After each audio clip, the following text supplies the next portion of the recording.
राधे राधे। आप सब कैसे हैं? हैप्पी नवरात्रा। जय हो माता रानी की जय हो। देखिए आज से हमारे नवरात्रे प्रारंभ हो गए हैं। आप मेरी माता रानी को देखिए कितनी सुंदर लग रही है मेरी माता रानी। आज मैंने इनको पंचामृत से स्नान कराया है, इनको सुंदर उपटन लगाया और इनको मैंने सुंदर वस्त्र नए पहना के इनको तैयार किया है। हमारे यहाँ कलश नहीं बैठता, इसलिए मैं कलश की फ़ोटो आपको नहीं दिखा रही हूँ, क्योंकि हमारे यहाँ कलश रखने की मान्यता नहीं है। हमारे यहाँ दुर्गा जी को पूजन किया जाता है और द्वितीया से हम माता को एक अलग चौकी पर स्थापित करते हैं, फिर वहाँ उनका पूजन करते हैं। तो लेकिन आज मैंने पहला दिन था, मैया को श्रृंगार किया है और 9 दिन मैया के 9 भोग लगते हैं। मैं इसकी जानकारी आप सबको देना चाहती हूँ कि देखिए पहले दिन हमें मैया को घी का भोग लगे। आज मैंने घी का भोग लगाया है, इसमें माँ के फूल की मैंने पत्ती डाली है और घी का भोग अर्पण किया है। दूसरे दिन हमें शक्कर का भोग लगाना चाहिए, तीसरे दिन हमें खीर का भोग लगाना चाहिए, चौथे दिन मालपुए का, पाँचवें दिन केले का, छठे दिन शहद का, सातवें दिन गुड़ का, आठवें दिन नारियल का और 9वें दिन हमें तिल की मिठाई का भोग लगाना चाहिए। तो ये हमारी मैया के 9 दिन के 9 भोग हैं। तो इसी क्रम से अगर आप भोग लगाते हैं तो इससे मैया बहुत प्रसन्न होती है। तो मैं इसी प्रकार से भोग लगाती हूँ 9 दिन।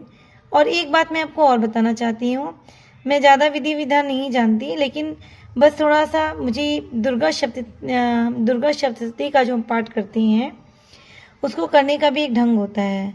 ऐसा नहीं होता कि हम दिन के हिसाब दिन जैसे हमने एक अध्याय पढ़ा फिर दूसरे दिन दूसरा पढ़ लिया, तीसरा, ऐसे लाइन से नहीं पढ़ते। या तो एक दिन में ही हमें 13 अध्याय करने होते हैं, या तो उसकी एक क्रम संख्या बनी हुई है जिसके अनुसार हमें दुर्गा सप्तशती का पाठ करना चाहिए।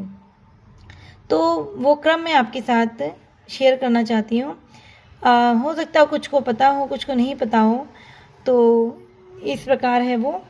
जैसे प्रथम दिन तो हमें प्रथम अध्याय पढ़ना है, केवल उस दिन हम प्रथम अध्याय पढ़ेंगे। दूसरे दिन हमें दूसरा और तीसरा दोनों अध्याय पढ़ना है।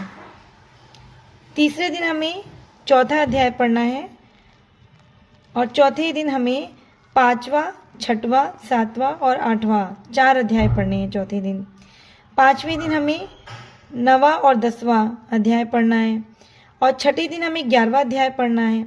7वें दिन हमें 12वां और 13वां अध्याय पढ़ना है। ठीक है, 7 दिन में हमारी दुर्गा सप्तशती पूरी करनी है हमें। उसके बाद 8वें दिन किसी के यहाँ कढ़ाई होती है, किसी के दिन 9वें दिन होती है, तो उसके बाद अपनी उसी प्रकार से अपनी कढ़ाई कर लें आगे। तो ये जो है मुझे एक भोग का क्रम जो पता था वो मैंने आपको बताया, और दुर्गा सप्तशती को किस प्रकार ठीक तरीके से करना चाहिए वो मैंने आपको बताया। अगर मेरी ये जानकारी दी हुई आपको अच्छी लगी हो तो मेरे इस चैनल को शेयर कीजिएगा ताकि ये जानकारी सब लोगों तक पहुँचे। तो चलिए फ्रेंड्स, अगर आपको अच्छा लगा हो तो subscribe, share, like, comment please. Radhe Radhe.